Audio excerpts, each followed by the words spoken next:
We all probably know someone who has told us stories about their encounters with the paranormal. Ghost stories, we call them. Maybe you have some stories of your own. The problem with these stories isn't that they aren't true. Maybe they are, maybe they aren't. But know this for sure. Ghosts aren't real, but demons are. And you or someone you know may have likely had an encounter with the demonic realm. The first video, we're gonna share stories with you, all right?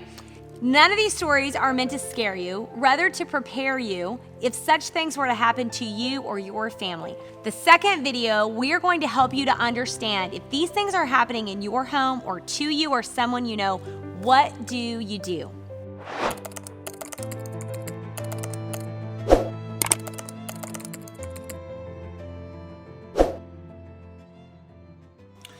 My encounters with the dark started when I was younger. I was about 22, 23 years old. And I remember I had really just given my life to Christ. This whole spiritual realm was really pretty new to me. I'd never really dealt with anything like this before. But I was young in the faith and I was learning. I knew enough to get myself in trouble, I'll say. As a believer, I was very confident. Had heard that there was a lot of power in Jesus' name, and I felt like, based on where I was at in my walk with God, that I had a lot of authority, but boy, was I wrong. So maybe a little bit confident and maybe a little bit cocky. Absolutely. But you were about to find out. But God was about to teach me a lesson. Right. So my friend Levi gives me a call after only a few weeks of being married, and to my surprise, wants my help to help him move out of the house. Well, I was really confused, and I just started digging and asking, Levi, why on earth would I help you move out? You just moved in. And he began to tell me these really crazy stories about how he and his wife had just been fighting like crazy and really they were having a really hard time in their marriage. And he said, to be frank with you, Brad, he said, I've been really struggling with pornography and just this lustful pattern that I'm in. And it's taken me down a really dark path, and to the point to where I feel like I've just opened a can of worms, if you will, spiritually. And I just feel like this darkness has just filled my home. And to the point to where, we're at each other's throats like crazy. We're fighting like cats and dogs. And he said one night, we were actually in a really heated argument. And I remember I was looking at her and we were just really angry with each other. And you could just feel this demonic power just fill the room. You could cut it with a knife. It was so thick. And I remember as I'm looking at her, just over her shoulder, this figure appears. It was a very, very large, dark blob, if you will. That's how he described it. And he said it was literally standing there, intimidating him and almost like just taunting him in that moment. And he said it freaked him out so bad. But there was not only that, there was other things that happened as well, just continuously, and he really attributed this to his struggle with lust and also the disunity between he and his wife. And he was asking me for help, and being young and like you said, cocky and zealous and spiritually, zealous for the Lord. I said, Levi, man, you're going about this all wrong. I said, don't you know you have all authority in Jesus' name? You're bought by the blood of the Lamb. I start quoting all these scriptures that I'd learned. And I told him, man, you just need to claim authority over those spirits that are in your house. That's your home. And those demons can't cross the bloodline of Jesus. I'm saying all these things that sound really good. And man, I was pretty convinced myself. And they are true. And they are true in the right context. In the right context, and if you are in the right position. That's right. Basically, what he told me as a dear friend is that, Brad, you don't have a clue what you're talking about until you've walked a mile in my shoes. Don't try to give me advice. Are you going to help me or not? And so, of course, I helped him. But at the same time, I really wasn't in agreement with how he had been approaching this. And let me jump in for just a second. Just for somebody of you might be thinking, so Levi was like leaving his wife. That's not what was happening. No, he wasn't leaving his wife. They chose to move out of the house thinking that would erase the problem, that they wouldn't deal with these demonic manifestations anymore. As if it was attached to the home. Exactly. But as we're going to talk about in a little bit, it wasn't had less attached to do with the home home. and had more to do with them. Correct. So to be honest, I was pretty, my being cocky and confident in this, I was really kind of mocking him and the whole situation. And basically, I know, maybe you've given somebody advice before and basically come at it from the angle, well, if it was me, I would have handled the situation way differently. Right. And I was kind of ribbing him, as a friend, thinking that I really knew the right way to approach this. And so God quickly taught me a lesson. About a week later, I was just in a time of prayer with some of my friends, and the Lord showed me a vision, which had happened before, but not very much. This was pretty new to me, and so it was a pretty powerful, shocking encounter with the Lord as He showed me, in a nutshell, He showed me an image of myself, and then showed me an image of Christ, with a crown on his head, and the two images combined. And in short, he told me that what was coming down the road was a test, and that God was about to teach me some things, but that I was to remember that the God inside of me was more powerful than the enemy that was coming against me. Greater is he that is in you than he that is in the world. And then the vision left. That was it. And I just thought to myself, what am I about to deal with? Well, it wasn't long, and I found out. It was exactly a week later. My best friend and I had the habit of many times just, laying in the living room floor and just falling asleep to a movie. And this was one of those nights. We both had just passed out and didn't even finish the movie. And I remember getting up, and I went to my room and laid down in bed. Well, the movie was over at this point, but my brother John was still laying in the floor. And as I'm laying in bed, I hear his bedroom door close. And the reason I heard it close, not because it creaked or anything, but because we had carpet that was pretty tight against the bottom of the door. So I heard the door being pulled across the carpet, and then it clicked shut. Well, in just a few moments, John comes running into my room and jumps into my bed next to me, and he heard it too because he heard it too, and I'm thinking that wasn't you, like right. What on earth? I had to freak you out in that moment. Yeah, so like I'm freaking out because what on earth just went into your room and shut the door, right? So we're both freaking out. It's funny and it's not funny, but immediately John is sawing logs in my bed. And I'm like, dude, get out. Get out of my bed and go figure out whatever that thing is that's in your room right now. I'm like, I'm out. Like, I got to be honest, I was freaking out. I was terrified. I was absolutely terrified because I knew, and I could just feel this heavy, dark, evil, demonic presence in our apartment. And I'm just asking myself, what the heck am I going to do? I had all the advice for Levi. I had all the advice in the world as to how you should, just claim my dominance over this territory and start, claiming and praying the name of Jesus over the situation and all these things. I thought in that moment I really knew what Levi was supposed to do, but in this moment I had no clue what I was going to do. It's very different when the tables had turned. Very different. Yeah. And so here I am laying in bed, eyes wide open, and I'm just paralyzed. John is sawing logs. And God's presence just comes over me, and he says, get up and go command it to leave. And there was nothing inside of me that wanted to do that. After negotiating with God for about half an hour, I sat up and spun around, and when my feet hit the floor, something came over me. It was this incredible confidence, or Godfidence, as I should say, that the Lord gave me in that moment, and there was no fear whatsoever. There was zero fear, not 1 ounce of me being scared any longer. And I didn't walk into the other room. I ran into the other room with my fists clenched as if I was going to whip this thing. And I commanded that it leave. And I opened the front door, and I prayed a prayer, commanded that the spirit leave our house. and I felt this draft move past me, and I felt a peace. That was the first encounter that I had had with the demonic, with the dark.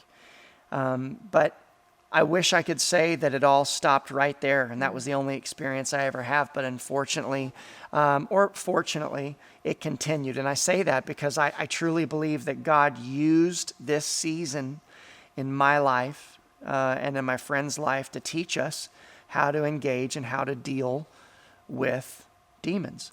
These interactions and these manifestations continue to happen for quite a long time, all the way up until I went to Bible college in that home. Right. So I remember many times, just to give you some examples, I would be in bed, and most of the instances, 99% of all of these manifestations happened in the middle of the night. And I think that the reasoning behind that was to just completely wear me out and exhaust me so that I couldn't be effective during the day. It was literally just trying to rob me of my sleep. But many times I would wake up in the middle of the night. We had a stereo, this really loud stereo system. And I remember in those days we had CDs in the CD player. I'm dating myself a little bit. Yourself. But many times the stereo would come on all by itself. So many times I would open my bedroom door to deal with it and to go out into the living room, and we had a lot of candles in our home just for decoration, never really even lighted them ourselves, but the demons enjoyed lighting them for some reason, because every candle in the home was lighted with the stereo turned all the way up. Talk about freaky. I mean, it was one of the freakiest things I had ever seen in my life. But then the manifestations, as if that wasn't, freaky enough, the manifestations started getting stronger and stronger and stronger till I remember one night I was laying on my side in bed, and I felt this very demonic, dark presence in my room. And as I opened my eyes, laying on my side, I see this figure right next to me, her face right in front of mine. It was a little girl, but she was not a sweet little girl. Her face was very pale. Her flesh was partially rotted. It was peeling. Her eyes were yellow. She had dirty, like rotten fangs. I know this sounds really wild, but I'm telling you the honest to God truth. This is exactly what I saw. And as I saw her, I turned and looked up in the corner of the room, and I saw another figure, but this figure was like a little boy. It had the face of a little boy, very much like the little girl, except there was somewhat of like a bluish skin tone to him. He had these rotten fangs as well, but he had the body of like a spider or a monkey, and had multiple legs, and was strapped to the corner of the ceiling upside down, and he cocked his head around and hissed at me. This, of course, was next level manifestation, nothing like I'd ever seen in my life. But there was other things that began to happen as well. Multiple times, while we were gone and not even in the home, people in the apartment complex would complain to the landlord that it sounded like there was a party happening in our apartment when we weren't even there. Come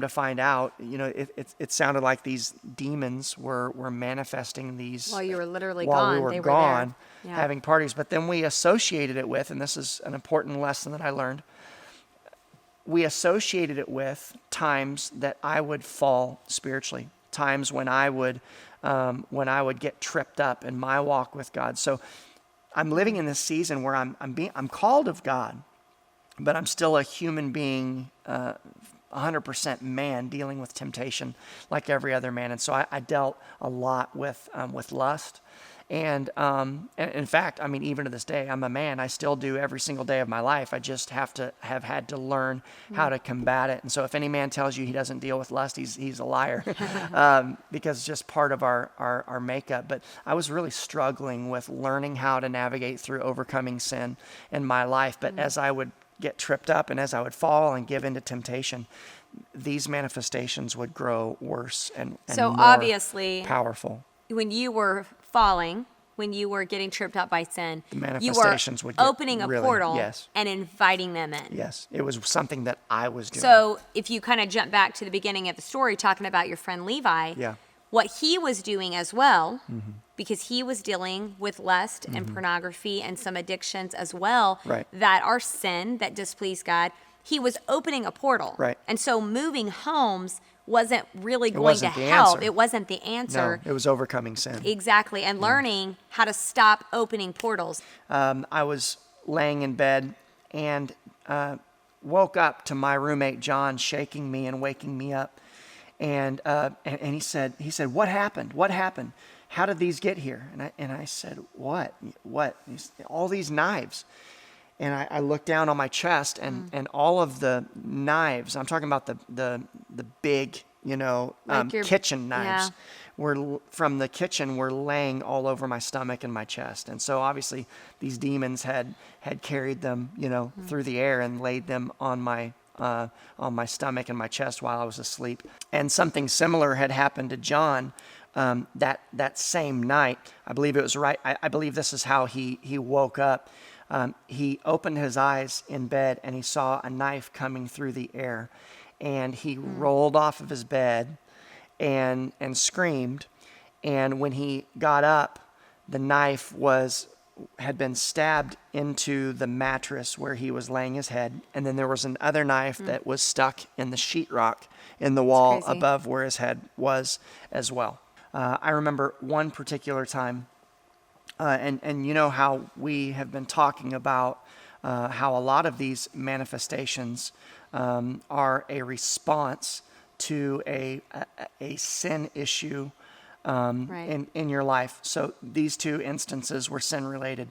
So I remember one time I was driving back from one of the first instances where I'd actually shared the gospel. I had preached publicly.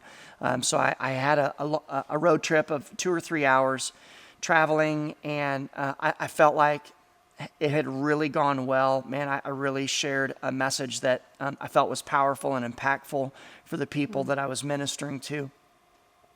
And I remember when I returned home, John wasn't there, and I was overcome with one of the strongest moments of temptation I can even think of to this day. I just felt like if you just think about moments you've been tempted, just multiply it times 100, and it's like there was multiple demons just all over me, just trying to get me to give in to lust.